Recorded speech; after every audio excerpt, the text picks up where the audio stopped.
She was offered a ride on a quiet stretch of highway. She said yes. It was not a dramatic decision. It did not feel like a life-altering moment. It felt small, ordinary, temporary. Just a ride, just a short stretch of road between one place and another. Were no warning sirens, no sudden sense of danger. No voice inside her head telling her that this moment would divide her life into before and after. But sometimes, the moments that change everything arrive quietly. That single decision, stepping into a van on an ordinary day, would reshape her life in ways few people could ever imagine. This is the story of Colleen Stan, often remembered as the girl in the box. A young woman who disappeared from the rhythm of ordinary life and endured years hidden in plain sight. A story that still unsettles people decades later, not only because of what happened, but because of how easily it began. This is not just a crime story, it is a story about trust, how naturally we give it. It is a story about control, how gradually it can be built. It is a story about survival, how quietly it can exist. And it is a story about resilience, how strong the human spirit can be, even when surrounded by darkness.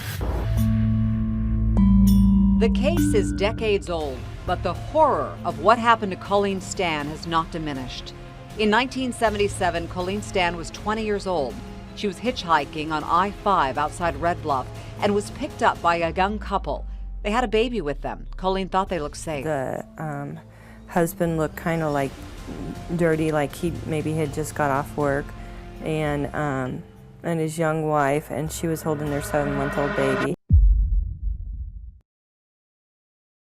In the late 1970s, Colleen was young, independent, curious about the world beyond her small town. She had grown up in a place where life felt predictable. Familiar streets, familiar faces, familiar routines. But like many young adults at that time, she felt the pull of something bigger. The open road symbolized possibility, adventure, freedom. The culture of that era was different from today. Hitchhiking, while not without risk, was common enough that it did not immediately signal danger. It was something people did. Students, travelers, young adults trying to get from one place to another. For Colleen, hitchhiking was practical. It was transportation. A simple way to reach her destination. On that particular day, she was trying to attend a friend's birthday gathering.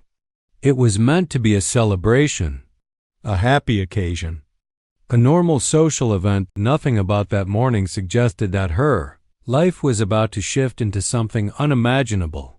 When a van pulled over and a couple offered her a ride, she paused and observed what she saw. A man driving, a woman in the passenger seat, a baby in the vehicle. It looked like a family, and families do not fit the typical image of danger that most people carry in their minds. The presence of a woman and a child can create an immediate sense of safety. It lowers suspicion. It feels reassuring. She made a decision based on what she could see, and what she could see looked ordinary. So she got into the drive. Began like countless other rides that happen every day. Casual introductions, small talk, polite conversation. The steady hum of the engine blending with the sound of tires rolling over pavement. Nothing immediately alarming, no raised voices, no sudden aggression, just a ride. But sometimes, danger does not announce itself loudly. At some point during the journey, the van turned off the main highway. Perhaps at first it felt like a shortcut, a change in direction that could be explained away. Roads branch off all the time, but gradually the surroundings became quieter, less familiar, more isolated, and then, in a matter of moments, everything changed. Cameron Hooker restrained her and took her to a remote location. One moment she was a traveler heading toward a birthday gathering. The next moment, she was a captive. The contrast between those two realities is almost impossible to comprehend. From open sky to confinement, from freedom to control, from choice to restriction, her world became smaller almost instantly. She would later describe being confined inside a wooden box, a box that was small, dark, and restrictive, built to contain her completely. There was barely room to move, barely room to stretch, no natural light, no sense of time. The box was not just a physical structure, it became the center of her existence. Inside it, hours felt endless, days lost their shape. Without daylight or routine, the mind struggles to measure time. Morning and night blur together. The body cannot rely on sunlight to signal the passing hours. Sound becomes the only anchor. Footsteps above, voices in another room, the opening and closing of doors, and then silence. Silence can be overwhelming. It can stretch endlessly. It can press in from all sides. According to court records and later testimony, her captivity involved strict rules and constant psychological control. There were clear expectations about obedience, clear consequences described for disobedience, but the control did not rely only on physical confinement, it relied heavily on fear. She was told about a secret organization, an organization that monitored her, that watched her, that would retaliate violently if she attempted escape. She was told that her family could be harmed. This organization did not exist, but she did not know that. When someone repeats a threat often enough and isolates you from any outside source of information, that threat can begin to feel real, solid, unquestionable. The idea of the organization created an invisible prison around the physical one. Even when she was allowed out of the box for limited periods, the fear did not disappear. The threat remained in her mind. It shaped her decisions. It shaped her behavior. And this is where many people struggle to understand the story. Over time, she was occasionally allowed to leave the confined space. She worked in the household environment. She interacted with neighbors. In certain situations, she was introduced as a nanny to the outside world. Nothing appeared dramatically wrong. She was seen, she was visible. She walked outside, and yet, she did not run for many observers. This is the most confusing part, but psychological control can be more powerful than physical chains. When someone believes that escape will lead to devastating consequences, not just for themselves, but for people they love, freedom no longer feels simple, that it feels dangerous. Psychologists describe something known as learned helplessness. When a person experiences repeated situations where resistance feels futile or catastrophic, they may eventually stop attempting it, not because they lack strength, not because they are passive, but because their mind adapts in order to survive. Survival sometimes means compliance. Survival sometimes means waiting. Survival sometimes means appearing calm while fear operates quietly in the background. Colleen later explained that she genuinely believed the threats were real. She believed the organization existed. She believed that disobedience would result in harm to her family. Living under that belief for years changes a person's perception of reality. Her identity was gradually reshaped. She was given instructions about how to behave, when to speak, when to remain silent. She was even given a different name. When someone controls your environment long enough, they begin influencing how you see yourself. Identity can feel fluid under pressure. And yet, even under that control, something inside her endured. There were moments when she was allowed to visit her own family. She returned home. She smiled. She appeared composed. She reassured them that she was fine. She told them she belonged to a group and could not leave. To her family, it may have sounded unusual, but not impossible. Not alarming enough to suspect years of captivity. Looking back, those visits feel almost surreal. Was she protecting them from what she believed was a threat? Was she protecting herself? Was she navigating the only reality she believed existed? Captivity shaped by psychological manipulation is complex. It does not always look like struggle. It can look like calmness.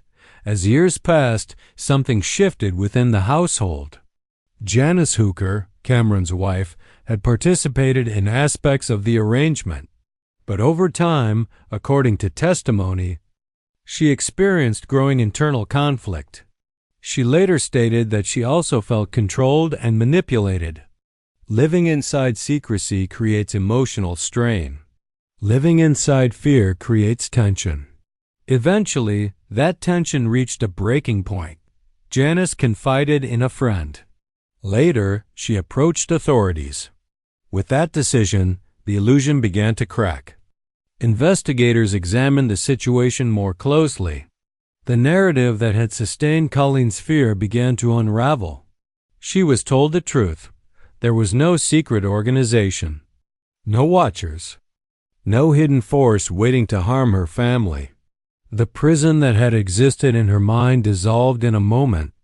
Imagine what that realization must have felt like. Years of obedience built on a lie. Years of fear constructed from fiction. Relief may have collided with shock. Freedom with disbelief. Cameron Hooker was arrested and brought to trial.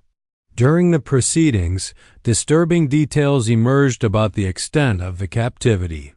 Experts testified about coercive control and psychological domination. The court ultimately convicted him. But conviction does not erase lost time. After her rescue, Colleen faced the long process of rebuilding her life. Years had passed. Ordinary experiences had been interrupted. Freedom can feel overwhelming after long confinement. Simple decisions can feel heavy. Trust can feel fragile. Rebuilding requires patience, time, support, strength. What makes this story remarkable is not only survival during captivity, but survival afterward. Colleen chose to speak publicly about her experience. She helped raise awareness about psychological control. She transformed personal trauma into education. Her story challenges simplistic assumptions. She was not weak. She was not unaware.